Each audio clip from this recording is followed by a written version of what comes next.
ಶ್ರೀ ಗುರುಭ್ಯೋ ನಮಃ. ವಿಶೇಷವಾಗಿ ಜೀವನ ಸಮೃದ್ಧಿ ಅನ್ನೋ ಕಾರ್ಯಾಗಾರವನ್ನ ಸುಮಾರು ಕೋವಿಡ್ ಮುಂಚೆ 17 ಬ್ಯಾಚ್ಗಳು ಆಶ್ರಮ ಮಾಡಿತ್ತು.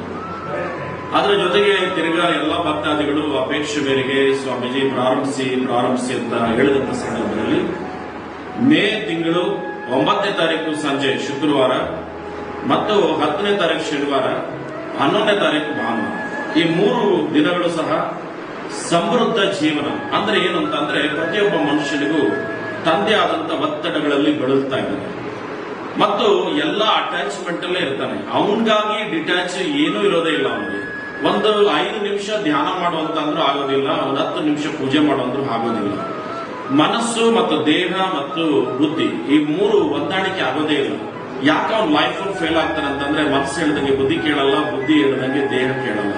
ಹಾಗಾಗಿ ಇದಕ್ಕೆ ಬಹುಶಃ ಹೊಂದಾಣಿಕೆ ಆಗೋ ತರ ಧ್ಯಾನ ಮತ್ತು ಅವರಿಗೆ ಯಾವ ರೀತಿ ವ್ಯತ್ಯಾಸಗಳಾಗ್ತವೆ ಅನ್ನೋದನ್ನ ನಾವು ತಿಳಿಸ್ಕೊಡುವಂಥದ್ದು ಮತ್ತು ಜೊತೆಗೆ ಏನಂತಂದ್ರೆ ಕೋಪನ ಹೇಗೆ ಕಂಟ್ರೋಲ್ ಮಾಡಬೇಕು, ಕೋಪದಿಂದ ಏನು ಅನಾಹುತಗಳಾಗ್ತವೆ ಅನ್ನೋ ದೃಷ್ಟಿಕೋನ ಮತ್ತು ಜೊತೆಗೆ ಅವರಿಗೆ ಆರೋಗ್ಯ ಹೆಂಗ್ ನೋಡ್ಕೋಬೇಕು ಅನ್ನೋದ್ರ ವಿಚಾರ, ಯೋಗ, ಧ್ಯಾನ, ಪ್ರಾಣಾಯಾಮ ಮತ್ತು ಅದರ ಜೊತೆಗೆ ಮನಸ್ಸನ್ನು ಹೆಂಗ್ ಕಂಟ್ರೋಲ್ ಮಾಡಬೇಕು ಅನ್ನೋ ಧ್ಯಾನ ಹೇಳ್ಕೊಡುವಂಥದ್ದು ಮತ್ತು ನಮ್ಮ ಕಲ್ಚರ್ಗಳನ್ನ ತಿಳಿಸುವಂಥದ್ದು, ನಮ್ಮ ಒಂದು ಸನಾತನ ಧರ್ಮದ ಸಂಸ್ಕೃತಿಯನ್ನು ಹೇಳುವಂಥದ್ದು, ಜೊತೆಗೆ ಪ್ರತಿಯೊಬ್ಬ ಮನುಷ್ಯನು ಪ್ರೀತಿಯಿಂದ ಬದುಕಿ, ಪ್ರೀತಿನೇ ನಿಜವಾದ ಅರ್ಥ, ಎಲ್ಲದಕ್ಕಿಂತ ಬೇಸ್ ಪ್ರೀತಿ ಬೇಕು, ಪ್ರೀತಿ ಮೇಲೆ ಎಲ್ಲ ಇದೆ ಅಂತ ತೋರಿಸುವಂಥದ್ದು.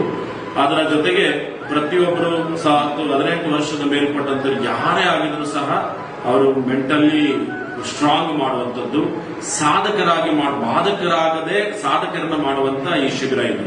ಇದಕ್ಕೆ ಕಡೆಯಲ್ಲಿ ಬಹುಶಃ ನಾನು ಮಾಡುವಂತ 2-3 ಕ್ಲಾಸ್ಗಳು ಇರ್ತವೆ. ಹಾಗೆ ಡಾಕ್ಟರ್ ವಿಶ್ವನಾಥ್ ಗುರುಜಿ ಅಂತೇಳಿ ಪುನರ್ಜನ್ಮ ಪ್ರತ್ಯವರ್ತನ ಸಾಧಕರವರು, ಸಮೋಹಿನಿ ತಜ್ಞರವರು, ಅವರು ಸಹ 2 ದಿನಗಳು ಇಲ್ಲಿ ಕಾರ್ಯಾಗಾರದಲ್ಲಿ ಜೊತೆಲಿರ್ತಾರೆ. ಹಾಗೆ ನಮ್ಮ ಆಸ್ಪತ್ರೆಯಿಂದ ಡಾಕ್ಟರ್ ನಾಗೇಶ್ ಅವರು ಆಯುರ್ವೇದಿಕ್ ಮತ್ತು ಇದರಿಂದ ಎಷ್ಟು ಒಳ್ಳೇದಾಗ್ತದೆ ಮತ್ತು ಆಹಾರದ ಪದ್ಧತಿ ಬಗ್ಗೆ ಅವರು ಹೇಳ್ತಾರೆ. ನಮ್ಮ ತ್ರಿನೇತ್ರ ಯೋಗ ಇಂಟರ್ನ್ಯಾಷನಲ್ ವತಿಯಿಂದ ಯೋಗ ಪ್ರತಿದಿನ ಇರುವಂತದ್ದು. ಇನ್ನು ಬೇರೆ ಹಲವು ಈ ಕಾರ್ಯಾಗಾರದಲ್ಲಿದ್ದು ಕಡೆಯಲ್ಲಿ ಕಾವೇರಿ ನದಿಯಲ್ಲಿ ಕೂರಿಸಿ ಕರ್ಮಸ್ನಾನ ಮಾಡಿಸಿ ಹೊಸ ಜೀವನ ಸ್ಟಾರ್ಟ್ ಮಾಡ್ತೀವಿ. ಏನೇನು ತಪ್ಪು ಒಪ್ಪುಗಳಾಗಿದೆ ಅದನ್ನೆಲ್ಲ ಬಿಟ್ಟು ಸರಿಯಾದ ದಾರಿಯಲ್ಲಿ ಸರಿಯಾದ ಜೀವನವನ್ನ ಮಾಡ್ತೀನಿ ಅನ್ನೋದು ಕಾರ್ಯಕ್ರಮವನ್ನು ಮಾಡುವಂತ ಈ ಒಂದು ಕಾರ್ಯಕ್ರಮ ಇದೆ. ಈ ಕಾರ್ಯಕ್ರಮಕ್ಕೆ ಹೆಚ್ಚು ಜನರು ಬನ್ನಿ.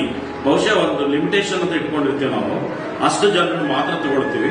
ಮೊದಲು ಬಂದವರಿಗೆ ಆದ್ಯತೆಯನ್ನ ಕೊಡ್ತೀವಿ. ನಮ್ಮ ಕಚೇರಿಯಲ್ಲಿ ಇನ್ನು ಹೆಚ್ಚಿನ ವಿವರಕ್ಕಾಗಿ ಕೇಳ್ಕೊಳ್ಳಿ ಮತ್ತು ನೋಂದಾಯಿಸಿಕೊಳ್ಳಿ. ತಾವು ಬನ್ನಿ.